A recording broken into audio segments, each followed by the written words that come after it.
Welcome to part 3 of the Novice Guide, Rocketpool Node Setup and Testnet. This is video 3 of a 4-part series, each broken down into bite-sized pieces for you to better understand and keep your attention. In this video, we will go over configuring and provisioning your node to run on the Holesky Testnet. The testnet is your practice before moving into the Ethereum mainnet. It is highly recommended to do this to get familiar with the concepts. In the Ethereum ecosystem, there exists a designated testing ground known as the testnet. It is a sandbox where developers can experiment and ensure everything functions smoothly before involving actual funds. To simulate real transactions without using genuine currency, there are simulated coins known as Testnet ETH.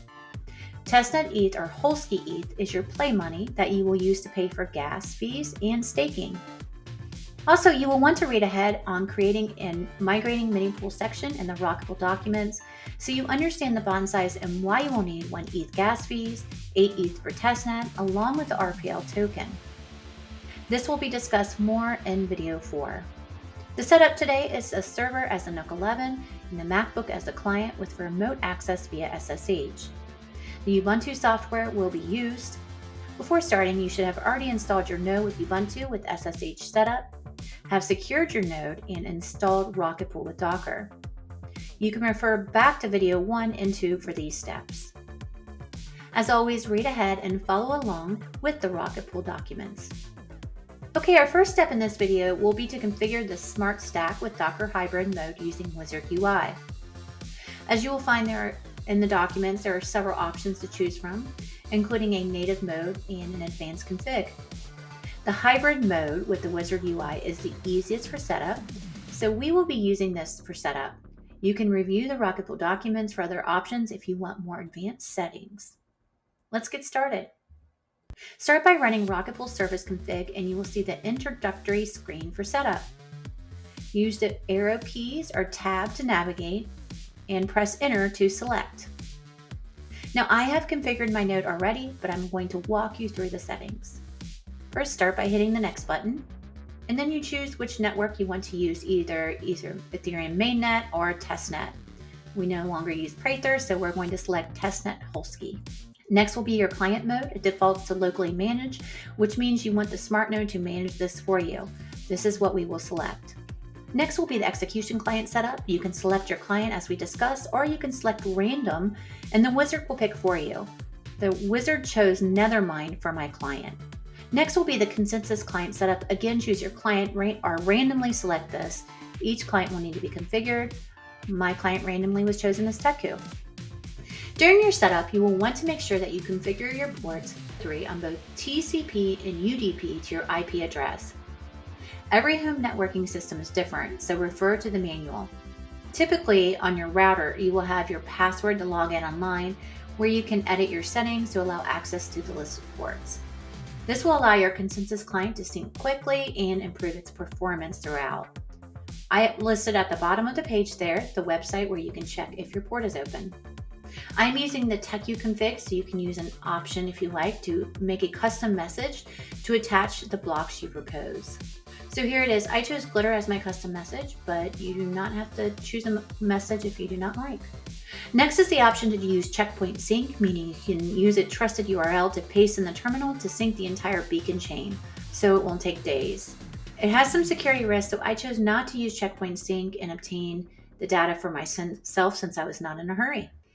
You can choose a fallback client to take over your primary clients if they go offline, but I chose not to select this. And last is the metrics, which allows you to have a dashboard to measure your hardware, system, and validator performance. I chose yes. After this question, you've finished setting up your smart node. You will see the following screen, and now you can save and exit. Okay, so now you're in the settings manager. This is where you can configure your settings if needed. The first section shows the smart node and transaction fees, where you can apply your gas threshold and fees. Since we are doing the testnet, we will not be adding this. You can also edit your clients and change them along, later adding a fallback client. In this video, we will not go over MEV and smoothing pools. Since we will be trialing the testnet, we will not use this, but you can go back and read the documents in the Rocketpool guide. Next will be provisioning your node. We will start Rocketpool, create a wallet, and prepare your node for operation. Starting Rocketpool is the command to start the Smart Node service and how to check on the sync progress of your execution and consensus client. Rocketpool service start is the command you will use to start the service. This means that the Smartstack is now running. Confirm that you have the correct versions of the clients by entering in Rocketpool service version, and then you can check the containers to make sure that they are running in the status column. Since your clients are started, they should now be syncing to the network. Rocketpool node sync command will show you how far along your execution and your consensus clients are in the syncing process. You can look at your sync time by looking up RP service logs separately with ETH1 and ETH2. Keep in mind that it can take a couple days to sync both ETH1 and ETH2. If you are finding that your node is not syncing or has no peers, it may be that your router is blocking your ports, so make sure you go back and check your home networking system. Okay, now once your clients have synced, you are ready for the next step. Again, you can check on the status with RP node sync and service logs in the previous steps. Now you are ready to create an Ethereum wallet for your node. In this video, we will be creating a new wallet, but you can recover an existing wallet and refer back to the guide for instructions. The wallet will be created in the terminal, and you can enter in the command line Rocketpool wallet init. First, you will choose a password for your wallet's private key. Make sure you write this down and keep it secure. Then you will be given a 24-word mnemonic. This is your recovery phrase for your wallet, so if you lose your machine, you can regenerate your wallet. Write both of these down and guard them. If you lose your password and mnemonic, you will not be able to access your wallet. After you confirm your mnemonic, you will then receive your Ethereum address for your node wallet. Now make sure you read through the Rocketpool documents for the storage of your wallet's private keys and password to encrypt your wallet. Rocketpool will have access to your wallet's private keys, so they will exist on the file below on your machine. Now it's time to prepare your node for operation by registering your node on the Rocketpool network. In our last video, we'll go over creating a minipool. Our steps are to obtain testnet ETH, register your node, set a withdrawal address, and obtain additional testnet ETH. And registering your node and starting up a validator both involve submitting transactions to the Ethereum network. This means you'll need to have some holeskyEth on it to pay for gas costs and those transactions. First, you'll need to load your node wallet by obtaining testnet ETH. And that's our first step. Obtain testnet ETH via Discord. You will need your Ethereum address in order to receive your testnet ETH. First, when you go to the Rocketpool support channel, you'll need some testnet ETH to register your node.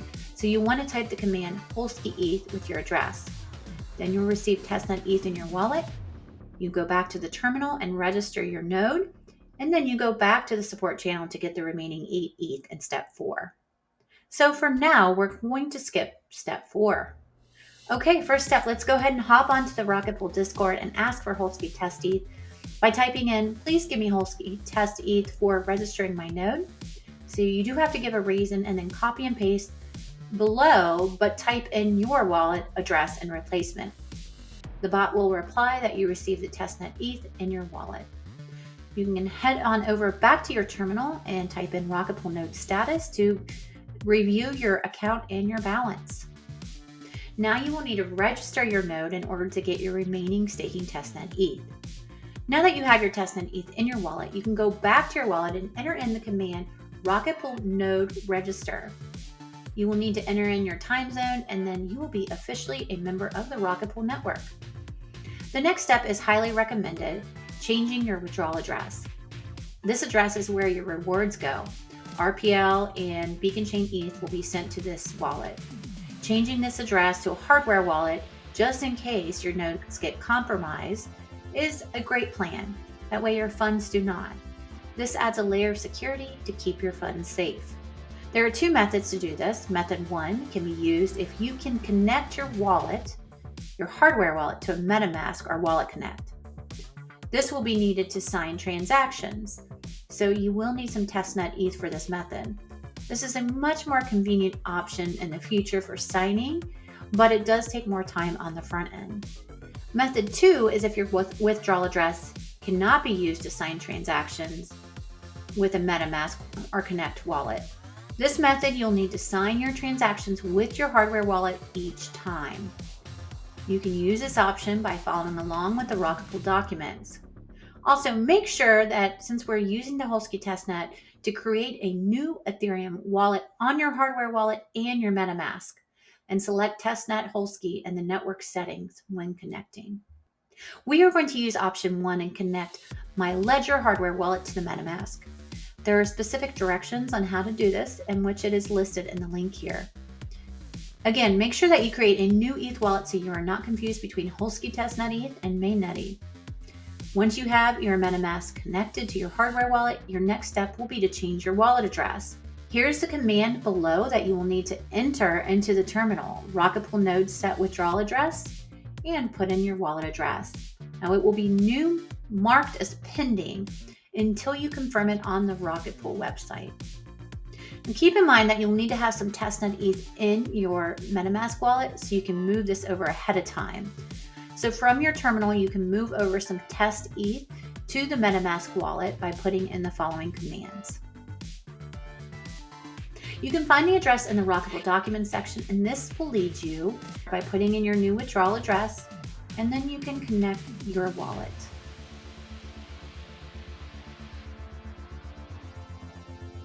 Once you connect your wallet, you will see their ETH balance of 0.50. You've confirmed the transaction and sign on your MetaMask by hitting confirm.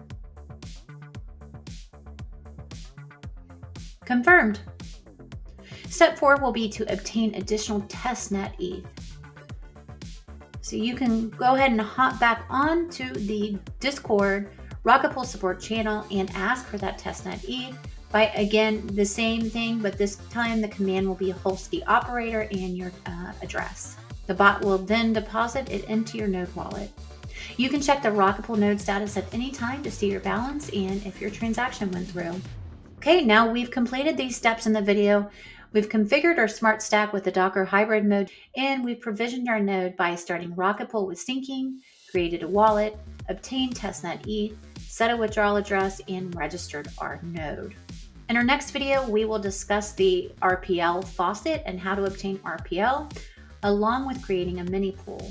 You are now ready for our next video series, video 4, creating a mini pool and monitoring and maintenance.